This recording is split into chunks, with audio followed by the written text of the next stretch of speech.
This woman writes, "This past year I went through cancer diagnosis and then treatment. While I was recovering from radiation, my husband was diagnosed with cancer and he died. 3 months later, our son moved out for college. I just don't know how to begin again. I'm living in our home all alone. Please tell me what I can do. I'm not a counselor, and I don't advise about what to do in this situation and that situation.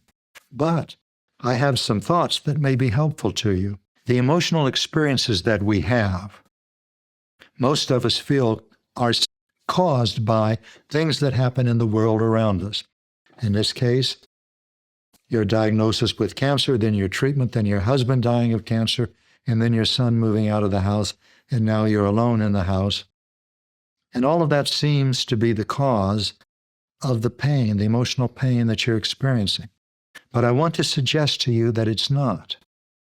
I want to suggest to you that these things, these circumstances, have activated dynamics inside you, and these dynamics are the source of the pain, the very painful experiences that you are now encountering. Now let me be more clear. By interior dynamics, I mean parts of your personality that originate in fear.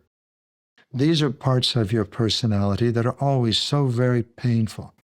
Loneliness, feeling abandoned, feeling overwhelmed. Suddenly you don't know what to do. Somebody you depended on isn't there anymore.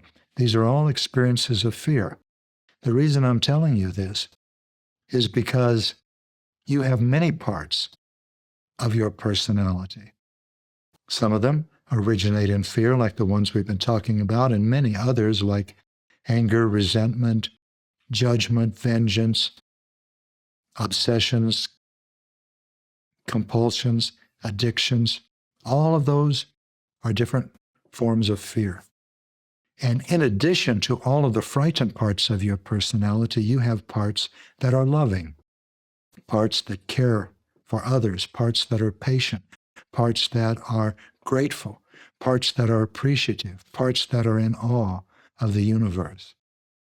And once you realize that these experiences that you're in now are not coming from the unchangeable ground of your being, but from a part of your personality, then you are in a position, if you choose, to consider this deeply and experiment with stepping back a little bit and realizing that you have other parts of your personality that see these circumstances very differently. Very differently. For example, you have loving parts of your personality, as I just mentioned, that are grateful and appreciative. And you might say, well, how can I be grateful for cancer? How can I be appreciative that my husband died? I don't feel grateful that I'm all alone, but if you look at these things through the lens of spiritual development, and that means multisensory perception, you'll begin to see that each of them are offering you opportunities to experience parts of your personality that are old and that prevent you from moving in to your fullest potential. That means they prevent you from giving the gifts you were born to give. How many people have you talked to who've said to you after the fact, I'm so grateful for my cancer. It changed the way I look at myself. It changed the way I see the world. You may be one of those people too, even if you're not feeling it now. In other words, what can you learn about yourself from this experience of cancer and all the unpleasantness and the pain that went with it? And then what can you learn about yourself from your husband leaving the Earth School? In other words, from the perspective of multisensory perception, from the perspective of your soul, everything that you experience in the Earth School allows you the opportunity to grow spiritually if you choose to take it. You could be grateful for all that your husband brought into your life. If you were together that long, and you were, then you had joyful times and very difficult times. And when you look at all of those times, you can see what an enormous gift your husband gave you. And when you look at it from a multisensory perspective, you'll see all the gifts that the soul that was your husband and came into the earth school and spent time with you in the earth school, walking beside you, how many gifts that soul, through the personality that was your husband, brought into your life.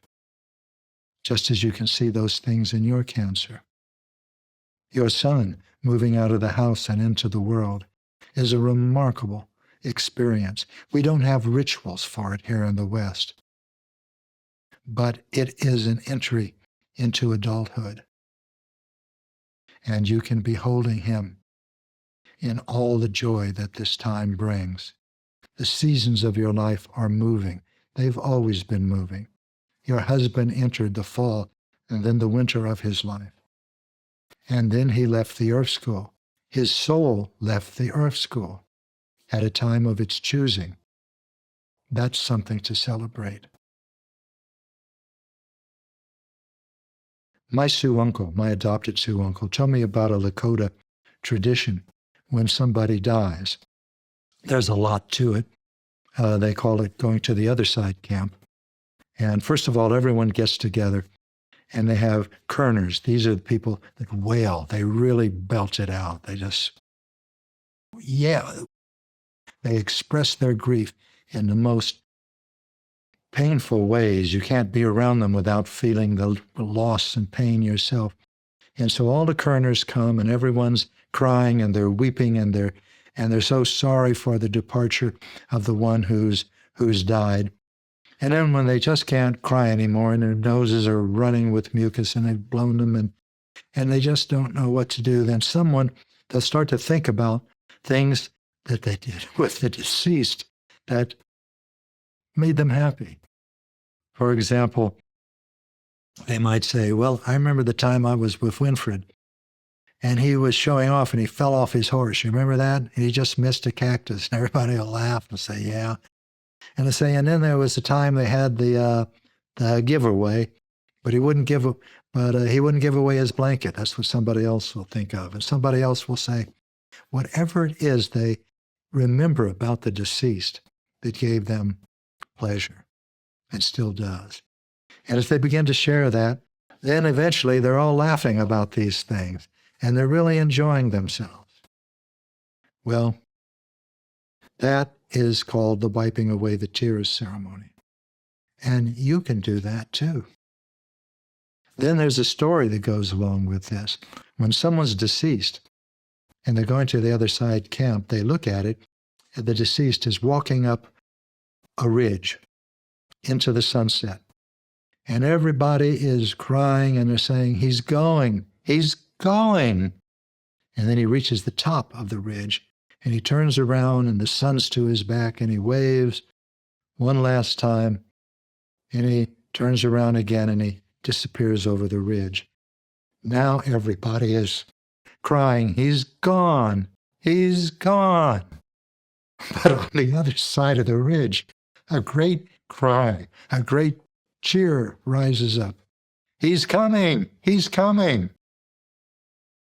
Do you see how many different ways there are to look at the things in our lives that we've never really looked at before? We think we've looked at death and it's always been a disaster, a loss, irreparable damage, but it's not. It's not. I heard Ram Dass give a talk once. He was a guru. That's about my age, actually, a little older.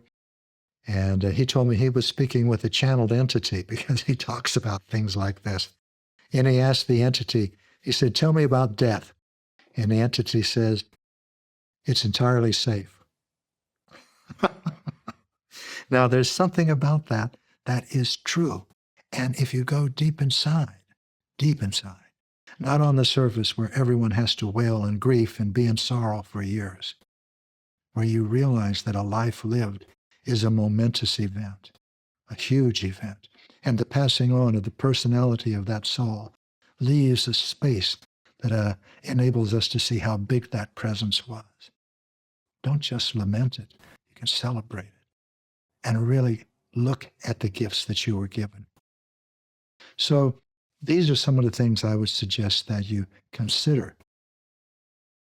Consider the possibility that you are able to access other parts of your personality that are appreciative and grateful for all that you've encountered, the cancer, the passing on of your husband, the moving of your son further into his own life, and then sharing that joy with others.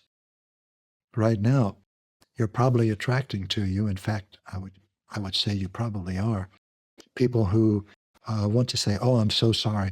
Oh, what a terrible thing. What a tragedy you've had, one after the other, 3 of them in a row. But the law of attraction says simply, or creates simply, the attraction of energy to like energy. So if you are grieving, if you want people to console you, if you're looking for agreement in your sorrow, you'll attract those kinds of people. But if you are celebrating your life, your husband's life, your son's life, and the lives of the people around you, you will begin to attract a different kind of person. So your life is given to you to experiment with. Often it's painful, very painful. But those are experiences that are necessary because they show you the parts of your personality that prevent you from living a life of joy and meaning and purpose that is waiting for you. That is your birthright, you might say. It's really a beautiful story that you've shared with us in asking your question. The frightened parts of your personality don't see it that way, and they never will see it that way. But there are other parts of your personality, loving parts, and they do see it a very different way. And they're quite willing to share their experiences with you if you are open to the possibility that they exist and you are willing to use your volition and your courage to move your awareness into them, into gratitude, into appreciation, because where your attention goes, you go.